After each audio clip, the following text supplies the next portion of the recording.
we've made it to Greece. We checked into our hotel, which was a slight palaver, but it's fine.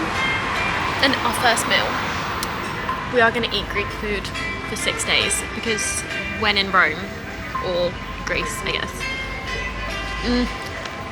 Day 1 over. It's 7 o'clock. I'm ready for bed. We've been up since 2 AM. How pretty is the sunset though? And cruise ships. We can see the cruise ships going by.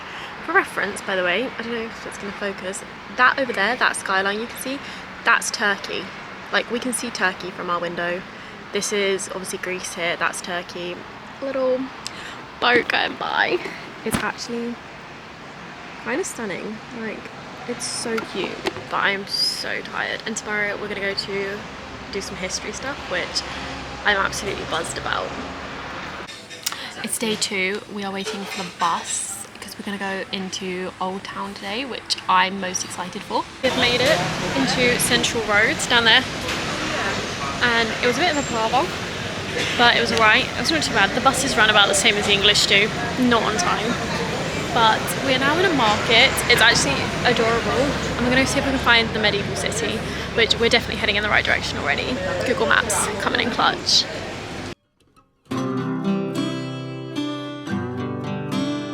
This is the medieval moat we're walking around. I love history.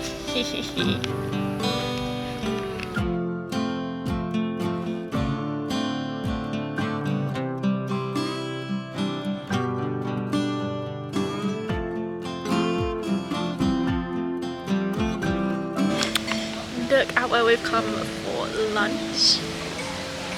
We're in Old Town. Oh, look at my face. We're in Old Town. How adorable is this? Me and Ali have decided we're gonna eat, well, I'm definitely just eating a lot of Greek food, so we're gonna try aubergines for the first time. I'm having oven baked aubergines and Ali's having moussaka. It is so cute here. So cute. Oh my god, look at the tree. Look, that's what I mean about you wearing that one.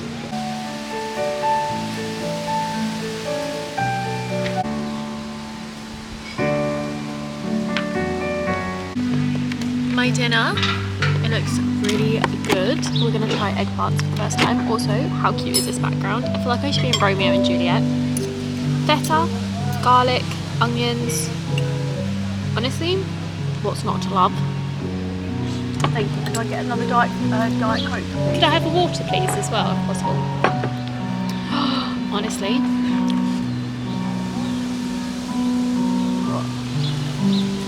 That's actually so good. It is so good. I'm just gonna leave my other one. Why is this so complicated? Like, it's literally fucking pepper. Oh, that's why. That's really nice. I really like that. Some retail therapy has been done. And now we're just gonna walk around the Old Town. But look. Stunner. Also, we will be bringing home cats. Hello.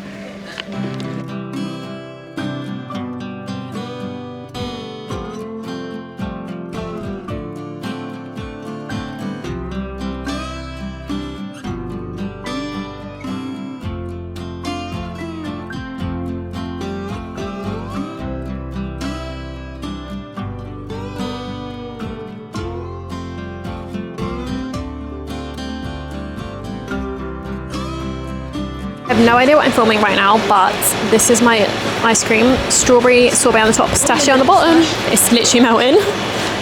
It is literally just alleys of shops, the Old Town, and it's adorable. We're about to get permanent jewellery. Oh, Chloe, look at that one. Oh, that's very you. We're getting made ones now, so not permanent, but they're made. This is the one I went for. So cute. It actually matches my earrings. So cute.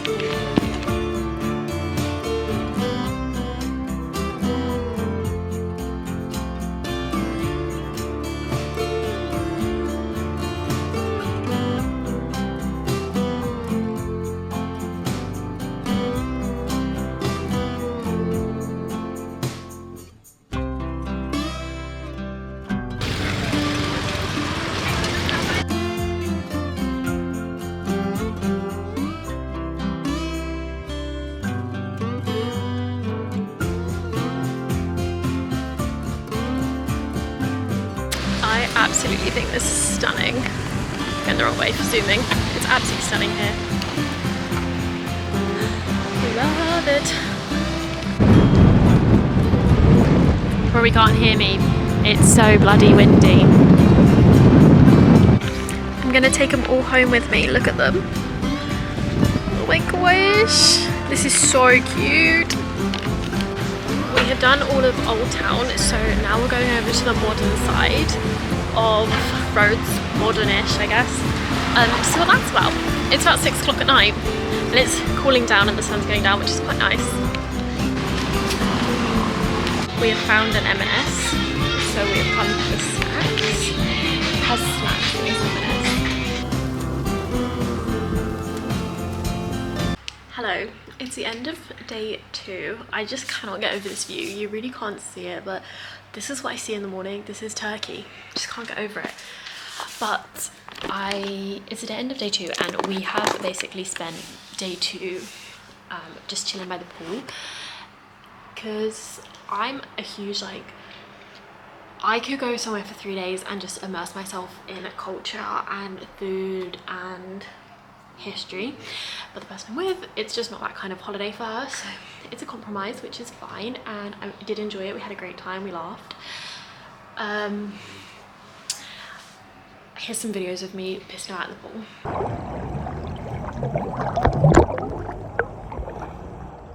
With a waterproof case that wasn't that waterproof, but it's fine. I think the game plan for tomorrow is to go into town for dinner, back to Old Town, because there are some absolutely gorgeous restaurants there, and we're not going to get to try them all, but I'm a huge believer if you're in a place, especially different to your own, if you're eating English food, you need to be slapped. Every meal I've had here has been off the Greek side of the menu, and like traditional Greek food or what they are famous for or anything like that, and I'm a huge believer in that. Even if I didn't like it, like the one I went to yesterday in Old Town, I wasn't sure if I was gonna like it, but I was like, you know what, if I don't like it, it's one meal, and I tried it, and that's that.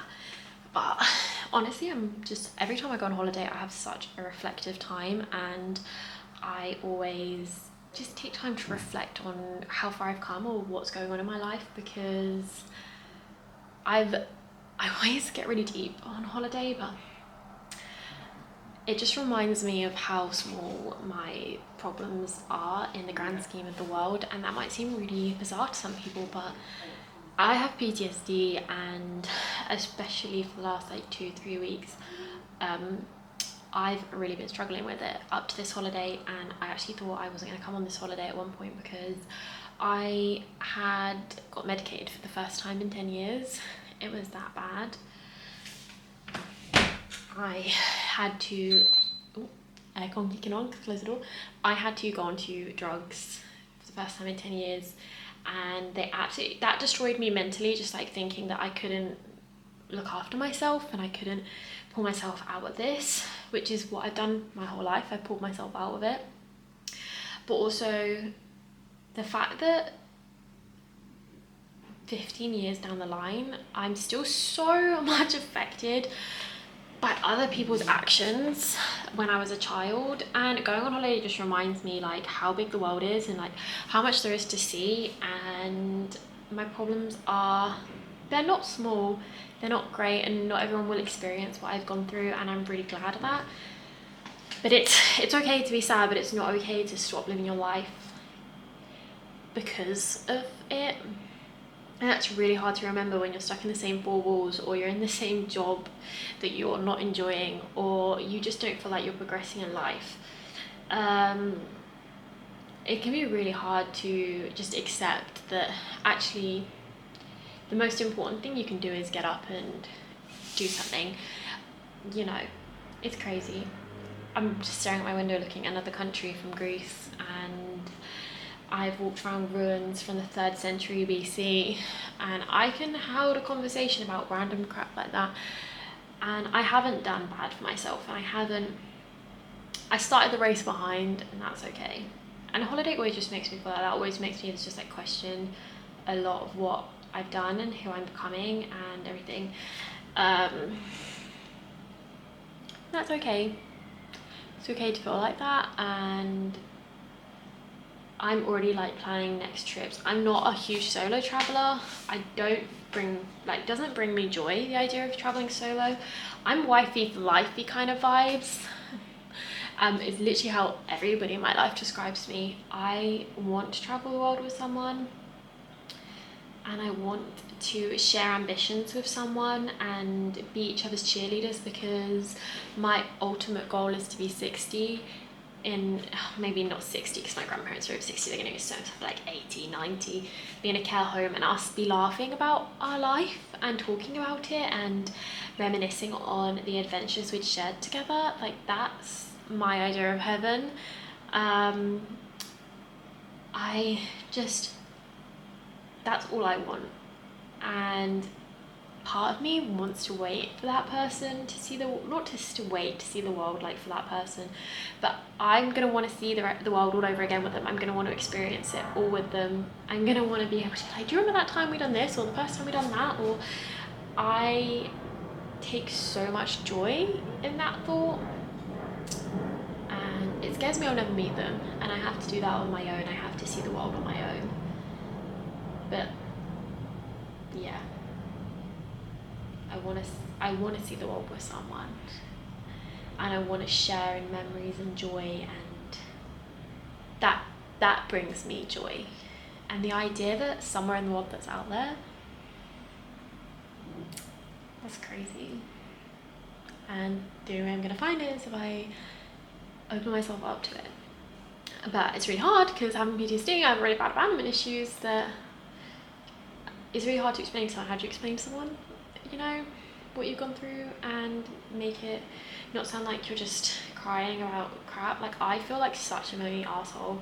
I feel like such a spoiled brat when I talk about it, and I don't know why, because I know exactly why, by the way, because that's what you're told when you're going through something like that, that no one's going to believe you, that no one's going to care, that you're just a child moaning and you are not believable and you're not worth it, and this is your reality and you gotta suck up. There's kids starving and you're moaning about something so trivial, and it really hits you. Like, it really makes you think no one is ever gonna understand me, no one is ever gonna see my bruises and see my scars and accept them, and try not to make them deeper, but try and help me accept them and do everything they can to accept them, because that's what I would do for somebody. And yeah, it's hard. And this holiday is just making me reflect on, like, after having 3 weeks pretty much of really bad PTSD for the first time in years, and just being solely PTSD related, is really hard. It's really hard to sit in another country and try and enjoy it, but at the same time not wanting to leave and go back to the four walls that hold my reality. It's crazy. Life is shit sometimes. It is what it is. It is day 3. It's kind of been a poor morning, but I kind of wanted to show you this super cute thing. I bought it ages ago, and I've had a really bad 3 weeks with my mental health, so I decided to do this whilst I was away. And it's actually super cute. I used to write myself letters as a child when I was going through stuff, and I found them recently and I actually threw them all out because they made me cry. I read them all and I cried my eyes out at, like, from I think I was like 10 all the way up to age 16, and I read like 2 a year. I cried my eyes out at them because honestly I don't need to relive that every time, and it reminded me of things that happened that I'd forgot about, and so I threw them out. This is a nicer way to do it because mine were just captivating how I felt at that moment and what I was experiencing, which wasn't fun, what I was experiencing. And the whole reason I have PTSD, I was literally documenting it, and then I read it and I wonder why I spiral sometimes. I wonder why I struggle with life. But this is called Letters to Open When. So the categories are: open when you need a hug, open when you need to forgive yourself, open to unlock a memory, open when you need to remember your strength, open in 10 years, open when you celebrate a milestone, open when you lose, when you feel lost and confused, open when you need to make a big decision, open when you need a laugh, open when you need a reminder of your dreams, open when you need a dose of self-love, open when you miss someone special. And then you seal them and you put the date on them, and this is so adorable. I actually have 2 of them, so I might give one away. I think I've done 3. I'm going to do another in a minute. I will say some of them are really open-ended, like celebrate a milestone. What bloody milestone are we talking about? Like, have I had a child? Have I got married? Have I got my degree? Have I don't know, not spiraled in like 6 months? Milestones is a very, very open-ended thing, so I think I might potentially pick a milestone and put some context on it, just on this side of the letter.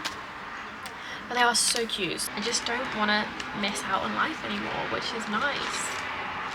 So yeah, we're going to the beach club tonight as well, so we're gonna dress up a little bit, which is fun. It's Ali's birthday today, so we love that. Oh, it's that.